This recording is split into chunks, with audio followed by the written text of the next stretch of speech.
வணக்கம் ஹலோ தோலா. வணக்கம் ஹலோ தோலா.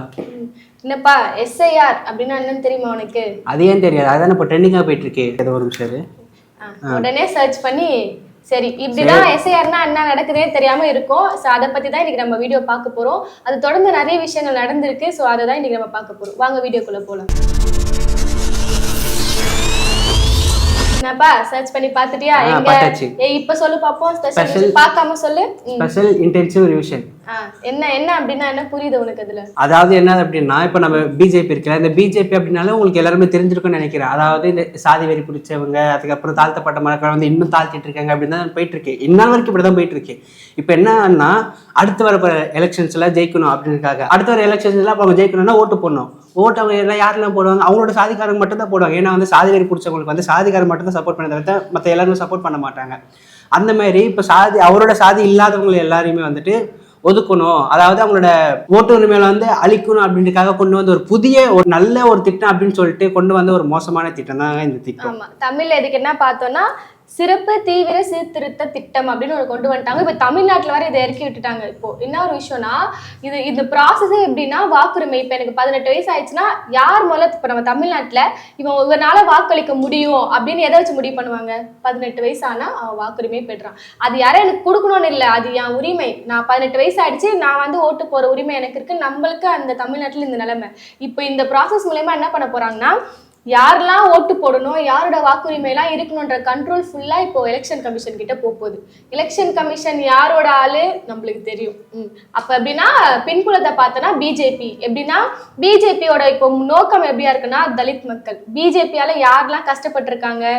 இஸ்லாமியர்கள், கிறிஸ்தவர்கள், தலித் மக்கள், அந்த மாதிரி பிற்படுத்தப்பட்டோர், பட்டியலெடுத்துற மக்கள்னு சொல்லி யாரெல்லாம் வந்து பிஜேபிக்கு அகேன்ஸ்டா முழிச்சுக்கிட்டு ஐயோ இவங்களுக்கு ஓட்டு போடக்கூடாதுன்னு நினைக்கிறாங்களோ அவங்கள எல்லாரையும் ஃபில்டர் பண்ற ஒரு ப்ராசஸ் தான் இந்த எஸ்ஐஆர். சரி, இதுக்கு என்ன பண்ண? இவ்வளவு விஷயம் தமிழ்நாட்டில் நடந்துருமா? முதல்ல நடக்குதுன்னா இங்க இருக்க கட்சிகள் என்ன பண்ணணும்னு நீ நினைக்கிற? அதை சொல்லு. டிஎம்கே ஏடிஎம்கே அப்படின்னு சொல்லிட்டு நம்ம தமிழ்நாட்டில் எல்லா கட்சியும் சேர்ந்து வந்து எடுத்தா மட்டும்தான் வந்து இந்த ஒரு விஷயம் நம்ம தமிழ்நாட்டுக்குள்ள வராம வந்து ஒழிக்க முடியும். இப்படி ஒரு விஷயம் நடந்தா டிஎம்கே ஒரு வாக்காளர்கள் வந்து பாதிக்கப்படுவாங்க, ஏடிஎம்கே பாதிக்கப்படுவாங்க, புதிய கட்சி டிவிகே காரவங்க பாதிக்கப்படுவாங்கன்னு அப்படி விஷயம் கிடையாது. இந்த மாதிரி ஒரு ப்ராசஸ் நம்ம தமிழ்நாட்டில் இறக்கிட்டா, பீகார்ல நடந்துச்சு வாக்காளர் பட்டியலில் திருத்தம், அதே விஷயம் திரும்ப நம்ம தமிழ்நாட்டில் நடக்கும். அது விஷயம் நடந்தா பாதிக்க போறது இந்த மாதிரி கட்சிக்காரங்க இல்ல, ஒட்டுமொத்த தமிழக மக்களுமே சேர்ந்துதான் வந்து நம்ம பாதிக்கப்பட போறோம். கண்டிப்பா. அப்போ நீ சொன்ன மாதிரி கேக்குறாங்களா முதல்ல எல்லாரும் இந்த மாதிரி ஒரு விஷயம் நடக்குது, இதுக்கு அகேன்ஸ்டா குரல் கொடுக்குறாங்களா? அகேன்ஸ்டா குரல் கொடுக்குறாங்க, இல்லைன்னா சொல்ல முடியாது. கம்யூனிஸ்ட் கட்சியும் சரி, திமுகவும் சரி, விசிக தலைவர் கூட வந்து எதிர்ப்பு தெரிவிச்சிருந்தாரு. ஆனா இந்த சங்கி கூட்டணி ஒண்ணு இருக்கு பாத்தீங்களா, அது சங்கினா எல்லாருக்குமே தெரிஞ்சது தான். அந்த பிஜேபியோட கூட்டணியில யார் யாரெல்லாம் இருக்கிறாங்களோ எல்லாமே சங்கி தான். அந்த சங்கி கூட்டத்துல ஒருத்தவங்க தான் வந்து இந்த ஏடிஎம்கே நேற்று ஒரு டிபேட் வந்து நடத்திட்டு இருந்தாங்க. அதுல வந்துட்டு கோவை சத்தியன் அப்படின்னு சொல்லிட்டு ஒருத்தர் பேசியிருந்தாரு. அவர் வந்து அந்த இன்டர்வியூல வந்து இந்த சட்டத்தை ஆதரவு தெரிவிக்கிற மாதிரியோ ஒதுக்கப்பட்ட மக்கள் எதிர்க்கிற மாதிரி தான் பேசியிருந்தாரு. நீங்க வேணா அந்த வீடியோ வந்து பார்த்துட்டு வந்துருங்க. இதையும் மீறி எப்படி ஒருத்தர் அந்த வாக்காளர் பட்டியல இருந்து நீக்க முடியும்?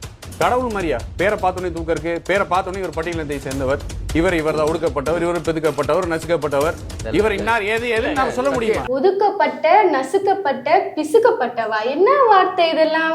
இது யார்? இவரு செய்தி தொடர்பாளர், ஒரு அதிமுக கட்சியோட ஒரு முக்கிய பதவியில இருக்க ஒரு செய்தி தொடர்பாளர் பேசுற பேச்சா இது? என்ன கேட்கிறாருன்னா, பேரை வச்சு நாங்க கண்டுபிடிச்சிட முடியுமா இவங்க ஒதுக்கப்பட்டவங்க, இவங்க நசுக்கப்பட்டவங்க, இவங்க அமுக்கப்பட்டவங்க, நாங்க கண்டுபிடிச்சிட முடியுமான்னு கேட்கிறாரு. பாவம், அந்த ஒரு ஜென்ரல் நாலேஜ் கூட இல்லைன்னு நினைக்கிறவர். இப்போ பார்த்தீங்கன்னா, இப்போ நீயும் வந்து ஸ்கூலு முடிச்சுட்டு வந்திருப்பேன், காலேஜ் முடிச்சுட்டு வந்திருப்பேன், நானும் அதே மாதிரி தான். இப்போ நம்மளாம் பார்த்தோன்னு ஏன் இப்போ நம்ம ஜென்ரல் ஸ்கூல் படிக்கிற பசங்களாம் வந்துட்டு கூட படிக்கிற புதுசாக போகிறாங்க அப்படின்னா உன் பேர் அப்படி கேட்கும்போது அவங்க சொல்லுவாங்க என்னோட பேர் இது அப்படின்னு சொல்லிட்டு சொல்லும்போது அந்த பேரை வச்சு கண்டுபிடிச்சிருவாங்க. ஓ நீ முஸ்லீமா, நீ கிறிஸ்டியனா, நீ ஹிந்துவா அப்படின்னு சொல்லிட்டு அந்த பேரை வச்சு கண்டுபிடிப்பாங்க. அதாவது சின்ன பசங்களுக்கு அந்த ஒரு நாலேஜ் இருக்கு.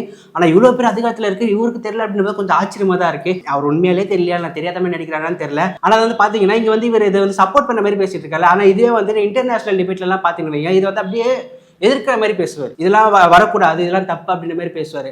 அப்போ இவரு வந்து தெரியாமலாம் பேசல, வேணும்ட்டு தான் பேசுறாரு. அது என்ன ஒரு தெனாவட்டு பேச்சு? அது என்ன ஒரு திமிரு? அது என்ன ஒடுக்கப்பட்டவங்கன்னா, நசுக்கப்பட்டவங்க, அமுக்கப்பட்டவங்க, அப்ப என்ன ஒரு சாதி வன்மம் அவருக்குள்ள இருந்தா இது மாதிரியான வார்த்தைகள்லாம் வெளிவரும். பொதுவா பார்த்தோன்னா இந்த சாதி வெறி பிடிச்ச சங்கி கூட்டம் அந்த மாதிரி ஆளுங்க தான் வந்து இந்த மாதிரி வார்த்தைலாம் யூஸ் பண்ணுவாங்க. ஒரு தமிழக மக்கள் பார்க்குற கூடிய ஒரு சேனல்ல உட்காந்துட்டு இந்த மாதிரி வார்த்தைகளை நீ யூஸ் பண்றேன்னா எவ்வளவு ஒரு சாதி வன்மம் உங்களுக்குள்ள இருக்கும். அது மட்டும் இல்லாம இப்ப தப்பு பண்ற வந்து யாரும் வந்து அவ்வளவு ஈஸியா பண்ணிட மாட்டாங்க. இப்போ நீ ஒரு விஷயம் பண்ற அப்படின்னா ஐயோ இது பண்றேன்னா நான் மாட்டிட்டேன், நான் என்ன பண்றேன், எப்படி தப்பிக்கிறேன் சொல்லிட்டு யோசிச்சு பயந்தாச்சும் நீ அதை தப்பு பண்ணாம இருப்பேன். ஆனா அவர் இவ்வளவு தென்னாவட்டா அங்க உட்காந்து பேசிட்டு இருக்காரு அப்படின்னா அவர் எவ்வளவு பேரை சப்போர்ட் பின்னாடி இருக்கும்னு நீ நினைக்கிற? நெறியாளர் கூட அந்த டைம்ல கண்டிக்கிறாரு, என்ன பேச்சு பார்த்து பேசுங்க, இது என்ன வார்த்தைகள், அப்படி உங்களுக்குள்ள இருக்க வன்மம் வெளியே வருதுன்ற மாதிரி பக்கத்துல இருக்கவங்க எல்லாருமே வந்து ஏதாவது கொண்டு அடிக்க முடியாத நிலைமையில வந்து கண்டிக்கிறாங்க இந்த வார்த்தை தப்புன்னு சொல்லிட்டு. நம்ம அதிமுக பத்தி பார்த்தோன்னா ஜெயலலிதா அம்மையார் இருந்த காலத்துல ஏழுமலையார்களை வந்து ஒரு முக்கியமான தொகுதியில நிக்க வச்சு அவங்கள வந்து வெற்றி பெற வச்ச அந்த மாதிரி ஒரு கட்சி தான். இன்னும் எம்ஜிஆர் காலத்துல பார்த்தோம்னா பட்டியலிட்ட மக்களுக்காக வந்து நின்று பெருமளவுல வாக்கு குரல் கொடுத்தாரு. அவர் வந்து எவ்வளவோ சப்போர்ட் பண்ணாரு. இப்போ வந்து அந்த மாதிரி ஒரு கட்சியில இருந்து வந்தவங்களா இவங்க அப்படின்ற மாதிரி பார்க்க வேண்டியதா இருக்கு. இப்போ வந்து இவங்க பண்றதுன்னா இவர் வந்து சாதி வெறி பிடிச்சவர் தான். ஆனா வந்து அவர் தனியா போய் பண்ணிருக்கலாம். ஆனா இந்த ஒரு இப்படிப்பட்ட ஒரு கட்சியில இருந்து வந்து இவர் இப்படி பண்ணும்போது வந்துட்டு அது வந்து அவருக்கு அசிங்கம் இல்ல, அது கட்சிக்கு அசிங்கம். அப்போ அதிமுக பொதுச் செயலாளர் எடப்பாடியார் அவர்கள் என்ன பண்ணிருக்கணும், உடனே இதுக்கு ஒரு கண்டன அறிவிக்கை தெரிஞ்சிருக்கணுமா இல்லையா, என்ன சொல்லியிருக்கணும், இந்த மாதிரி தப்பு, இந்த மாதிரி ஒரு வார்த்தைகள் எதனா ஒரு சைட்ல அவங்க வந்து பேசியிருக்கணும். அப்போ இன்னும் கொஞ்ச நாள் எலெக்ஷன் வரப்போது, உங்களுக்கு அப்ப பட்டியலிட்ட மக்கள் ஓட்டுகள் வேணாமா உங்களுக்கு, இந்த மாதிரி பேசுறாருன்னா நீங்க அவரை கண்டிச்சிருக்கணுமா இல்லையா? முதல்ல இந்த மாதிரி ஒரு ஆளை வந்து நீங்க ஒரு முக்கிய பொறுப்புல கட்சியில வைக்க முடியுமா? வச்சிருக்கிற தப்பு இல்லையா? அந்த மாதிரி எனக்கு தெரிஞ்சு எடப்பாடி கேட்க மாட்டாரு, கண்டிப்பா கேட்க மாட்டாரு. ஏன்னா வந்துட்டு இப்ப பிஜேபி ரத்தம் உள்ள ஊறிடுச்சு போல. கண்டிப்பா. ஏன்னா வந்து இப்போ நம்ம தளபதியோட இஷ்யூ பாத்தீங்கன்னா அவர் வந்து போய் கட்சி வந்து பிஜேபி கிட்ட நடமான வச்சுட்டாருப்பா, அவருக்கு வந்து அடிமை ஆயிட்டாருப்பா அப்படின்ற மாதிரி சொன்னாங்க. இது பெரிய விஷயம் ஆச்சு, அது உண்மைதான் இல்லைன்னா சொல்லல. ஆனா அதே மாதிரி பாத்தீங்கன்னா கொஞ்ச நாளுக்கு முன்னாடி பாத்தீங்கன்னா இதே மாதிரி வந்து ஒரு விஷயத்துக்காக நம்ம எடப்பாடியாவும் போனாரு. போய் அவர் வந்து அவங்க அடிமை ஆயிட்டாரு. ஸோ இப்போ வந்து அவரால் தன்னிச்சமா செயல்பட முடியாது, அவங்க ஏதாச்சும் பண்ணா எதுவும் பேச முடியாது. ஸோ அவர் சொல்றதான் கேட்டாகணும். எப்பா நீ வந்து நில்லுன்னா நிக்கணும், உட்காருனா உட்காரணும், நீங்க வந்து போடானாலும் போயிடணும். அவரால் வேற ஒன்றும் பண்ண முடியாது. அப்படிப்பட்ட ஒரு பிஜேபி தலைமை கீழே இப்போ இயங்குறாரு அப்படின்னும் போது இப்போ பிஜேபி என்ன சொல்றாரு அது மாதிரி இவங்களும் பண்ணுவாங்க. இப்போ இவர் பேசுறதுனாலே வந்து எதிர்த்து கேட்க மாட்டாரு. இந்த விஷயம் வந்துட்டு அங்க மட்டும் இல்லை, அதாவது இந்த சங்கி கூட்டம் எல்லாமே வந்து இப்படிதான் நடந்துட்டு இருக்கு. அதே மாதிரி இந்த அதிமுக மட்டும் இல்லைங்க, தாவைக்கு எல்லாமே நடந்திருக்கு. இப்ப ரீசெண்டா பாத்தீங்கன்னா வந்துட்டு ஒரு லேடி வந்து அது மாதிரி கத்திட்டு இருந்தாங்க. ஆமா விஜய், அது என்ன முதல்ல அந்த வீடியோ பாத்துட்டு வந்துடல, எனக்கு ஒரு சரியா புரிதல் இல்லை. எதுக்கு நம்ம வீடியோ பாத்துட்டு வந்துடலாம்.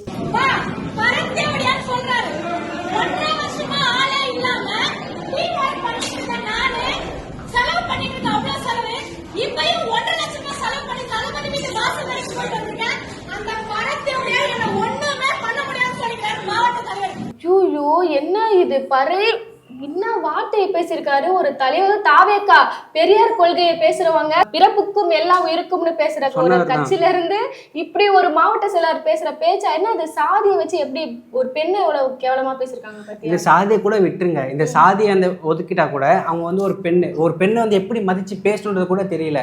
இதெல்லாம் வந்துட்டு நம்ம தலைவர் பாக்குறாரா இல்லையான்னு நமக்கு தெரியல. அதான் கட்சிக்குள்ள வந்துட்டு முன்ன பின்ன இருப்பாங்க. ஏன்னா வந்து எல்லாருமே வந்து எல்லா வேலையும் செஞ்சிட முடியாது. ஸோ ஒவ்வொருத்தருக்கும் ஒரு தலைமை கொடுத்து எப்பா நீ இந்த டிபார்ட்மெண்ட் நீ பார்த்துக்கணும், இந்த டிபார்ட்மெண்ட் நீ பார்த்துக்கணும் கொடுப்பாங்க. அதே மாதிரி அவங்களுக்கும் வந்து ஒரு பொறுப்பை கொடுத்துருக்காங்க.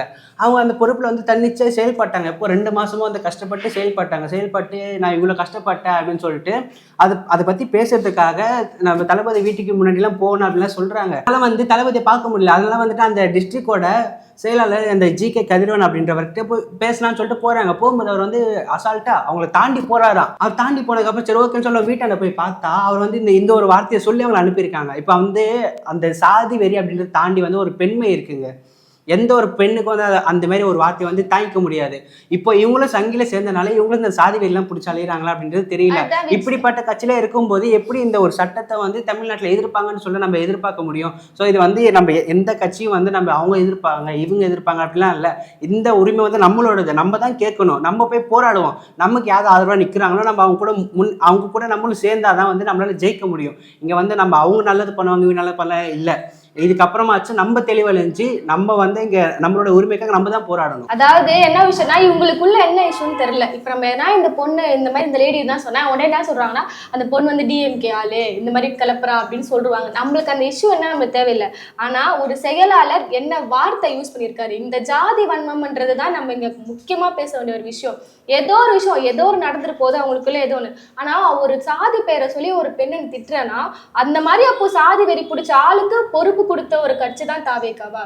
இப்ப தொடர்ந்து இந்த மாதிரி சமத்துவம் பேசுற ஒரு கட்சியில இந்த மாதிரி ஒரு ஆள் பொறுப்பு வகிச்சாங்கன்னா எப்படி இருக்கும் அங்க ஒரு நிர்வாகம்? அப்போ அந்த கட்சியிலேயே ஒரு பட்டியல தலைவர்களுக்கு வந்து ஒரு முக்கியமான பொறுப்பு கொடுக்குறாங்கன்னா அப்ப இந்த மாதிரி நசுக்கப்பட்டவன் நீ ஒடுக்கப்பட்டவன் பேசுற ஆட்கள் அவங்கள எப்படி ட்ரீட் பண்ணுவாங்க, கட்சிக்குள்ளேயே எப்படி ட்ரீட் பண்ணுவாங்கன்றத வந்து நம்ம பார்க்க வேண்டிய இன்னொரு முக்கியமான ஒரு விஷயம். இந்த மாதிரி ஆளுங்க வந்து நம்மள ஆட்சி செய்யணுமா, நம்மள ஆளணுமா அப்படின்ற உரிமை வந்து அவங்க கிட்ட இல்லைங்க, நம்ம கிட்ட தான் இருக்கு. ஸோ இந்த அதிமுக செய்தி தொடர்பாளரான கோவை சத்யநாராயணா இருந்தாலும் சரி, தாவேக்கா கட்சி சேர்ந்த ஜி.கே. கதிரவனா இருந்தாலும் சரி, அவங்க இந்த அளவுக்கு சாதிவேரி பிடிச்சி பேசுறத பத்தி நீங்க என்ன நினைக்கிறீங்க? மறக்காம கமெண்ட் செக்ஷன்ல கமெண்ட் பண்ணுங்க. நம்ம ஹலோ தோழா சேனலை சப்ஸ்கிரைப் பண்ணிக்கோங்க. நன்றி, வணக்கம்.